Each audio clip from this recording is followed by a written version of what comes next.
नमस्कार, शाम के 5 बज चुके हैं। दंगल में आप सभी का स्वागत है। मैं हूं आपके साथ चित्रा त्रिपाठी।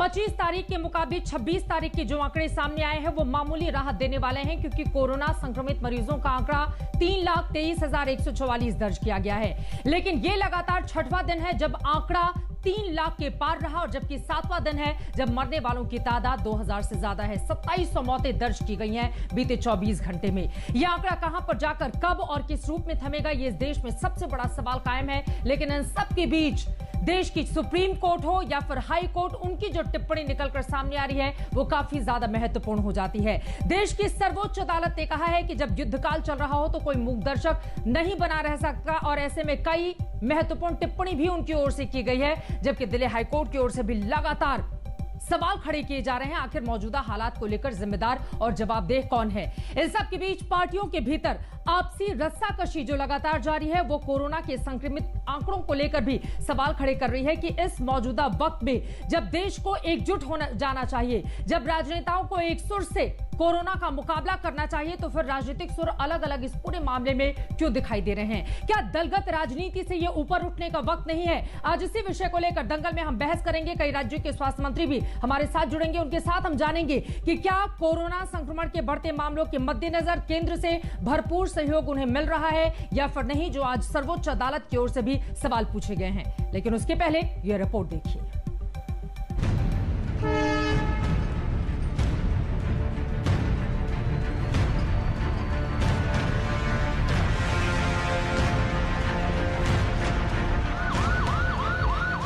कोरोना का पैनिक बटन दबा हुआ है। व्यवस्था को दुरुस्त करने की कोशिशें जारी हैं, लेकिन आपदा इतनी बड़ी है, जो कुछ किया जा रहा है वो सब जैसे ऊंट के मुंह में जीरा हो। जनता ने यह समझना चाहिए कि हम प्रतिकूल परिस्थिति में काम कर रहे हैं।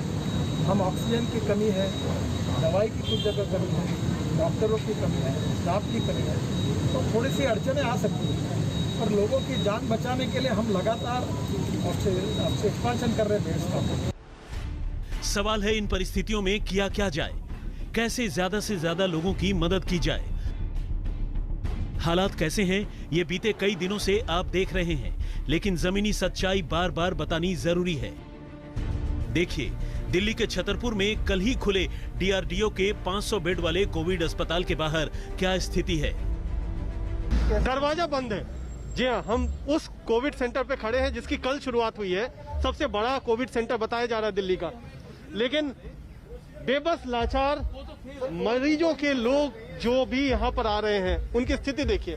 दरवाजे से सवाल पूछे जा रहे हैं, सवाल का जवाब नहीं मिल रहा है। क्या आप लोग कोशिश कर रहे हैं? सर, हम ट्राई कर रहे हैं कि हमारे जो रिलेटिव हैं पहले उन्हें डायरेक्टली यहाँ पर ना लाएं, क्योंकि वो ऑलरेडी इल हैं, बीमार हैं। हम उन्हें लाना चाहते हैं यहाँ पर, बट हमारे को कोई रिस्पांस नहीं मिल रहा है। फोन नंबर जो दिया है उन पर कोई पिक नहीं कर रहा है। हालांकि दिल्ली के मुख्यमंत्री अरविंद केजरीवाल के मुताबिक परिस्थितियां जल्द काबू में होंगी, क्योंकि उन्हें मदद मिलनी शुरू हो गई है।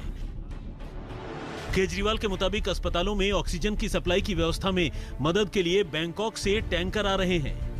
केंद्र सरकार ने जितनी ऑक्सीजन हम लोगों को अलॉट की है, हमें एलोकेशन की है, वो भी उसको भी हमें रिसीव करने में परेशानी इसलिए हो रही है कि टैंकरों की बहुत कमी है। चारों तरफ टैंकरों की कमी है। ऑक्सीजन तो फिर भी इधर उधर मिल जाती है, लेकिन टैंकरों की बहुत कमी है। तो दिल्ली सरकार ने बैंकॉक से 18 टैंकर इंपोर्ट करने का निर्णय लिया है। ये टैंकर कल से आने चालू हो जाएंगे।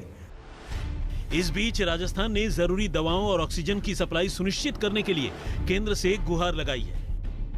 देखिए, राजस्थान में जिस तरह से एक्टिव केसेस बढ़े हैं, तो रेमडेसिविर और टोसिलिजुमैब ये 2 इंजेक्शन्स हैं, इनकी काफ़ी किल्लत है।